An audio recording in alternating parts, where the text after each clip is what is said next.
All right, guys, so now we're on to video number 4, which is all about creating equations and inequalities. So basically, one of the first things is word problems require practice in translating verbal language into algebraic language. I know, not what you wanted to hear. All right, so example number 1. Jane spent $42 for shoes. This was $14 less than twice what she spent for a shirt. How much was the shirt? And I put over here on the side, every word problem has an unknown number. In this problem, it's the price of the shirt. Okay, so we're going to start there. So we know the shirt represents my X, okay? So price of shirt equals X. All right. So we know that what she spent for shoes was $42 total. All right, so that's what it's equal to. And then it says that she spent 14 less than, so in that sense, I'm going to have minus 14, twice what she spent on the shirt. So there's my 2x.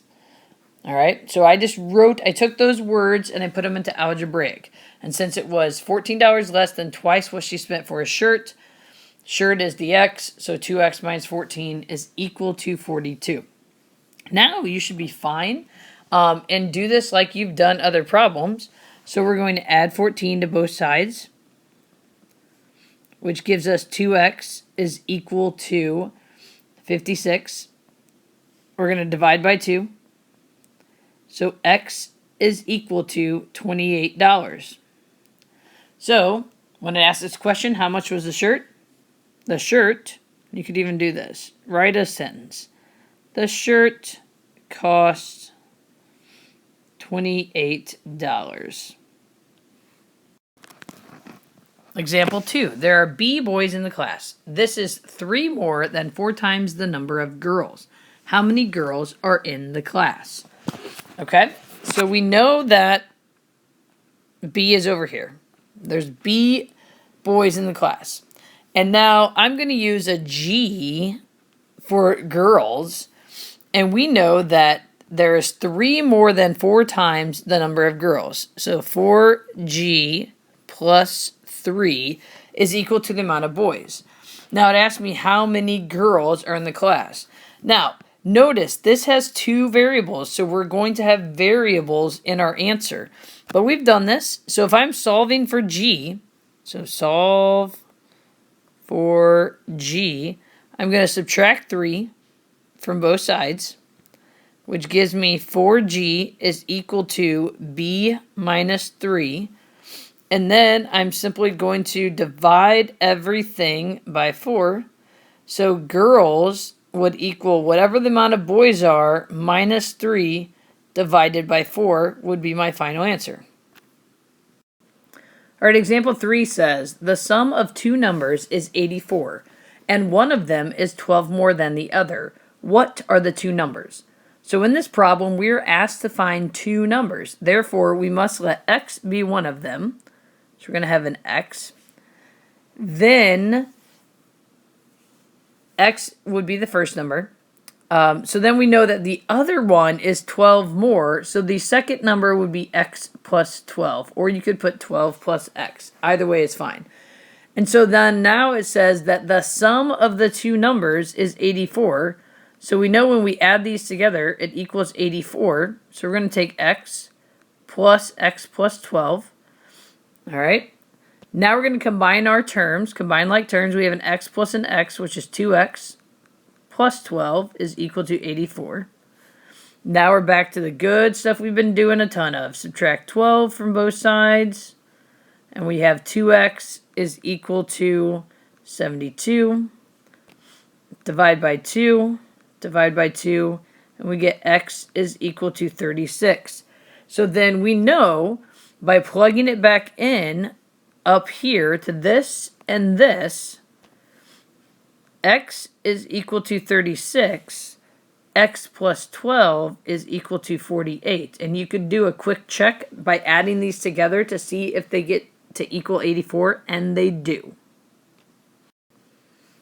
All right, this next example, example 4 says, the sum of 2 consecutive integers, consecutive numbers, is 37. What are they? Well, first thing we have to ask ourselves is, what in the world is a consecutive number? Consecutive numbers are numbers that go in order. So examples of consecutive order numbers would be like 8 and 9 are consecutive numbers. 51 and 52 are consecutive numbers. So they go together.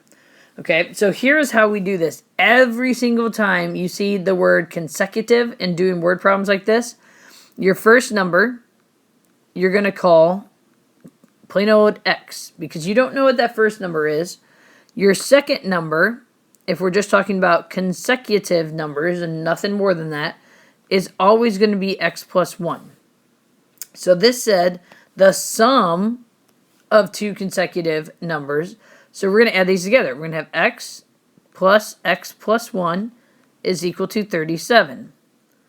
Again, combine like terms.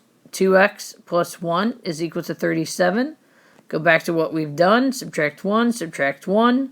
2x is equal to 36. Divide by 2. Divide by 2. X is equal to 18. Now again, it asks for what are the two numbers. So you would go up here and you say, yep, X is equal to 18. X plus 1 would equal 19. So the two numbers are 18 and 19. All right, example 5. One number is 10 more than another. The sum of twice the smaller plus 3 times the larger is 55. What are the two numbers? Okay, so I'm going to use what they gave me. They said one number is 10 more than the other. Okay, so let's call X to be the smaller number. So X is going to be my smaller number, because they used that word right here, smaller number. And we know that one number is 10 more than the other. Well, that would be the larger. So X plus 10 would be the larger number. Okay, just looking at the words that they told me. So then now, this second sentence here that says the sum of twice the smaller plus 3 times the larger is 55. So we know we're going to be adding.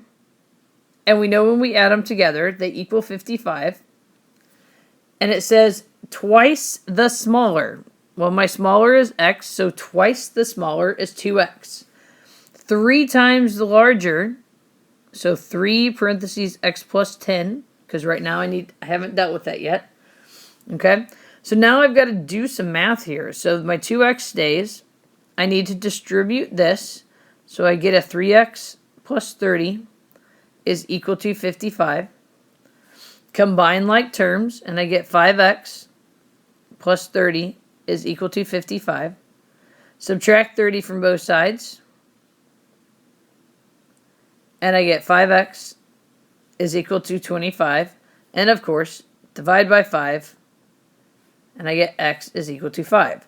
So then I go back up to the top, and I go, okay, so that means, there we go, x, my smaller number is 5. My larger number is thus 15, because x plus 10 equals 15. All right, example 6. Divide $80 among 3 people so that the second will have twice as much as the first, and the third will have 5 less than the second. Okay? Starting. First person.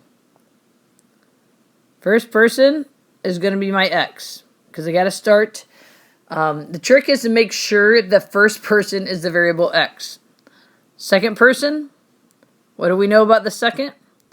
Is that they will have twice as much as the first. So they're 2x. And I got that from right there. Twice as much as the first. And then I have a third person. Third person is going to have 5 less than the second. So the second is 2x. So 2x minus 5. All right? We know that when we're doing this, we're going to add these 3 amounts up to give you $80. So, for my problem, I have x plus 2x plus 2x minus 5 is equal to 80. So again, now I got to play the game where I'm combining like terms, which gives me 5x minus 5 equals 80.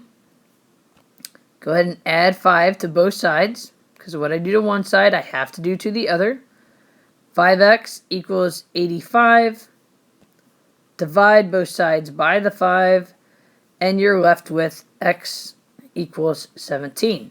So now, to determine all these, you have to go back up here. So you know x equals 17.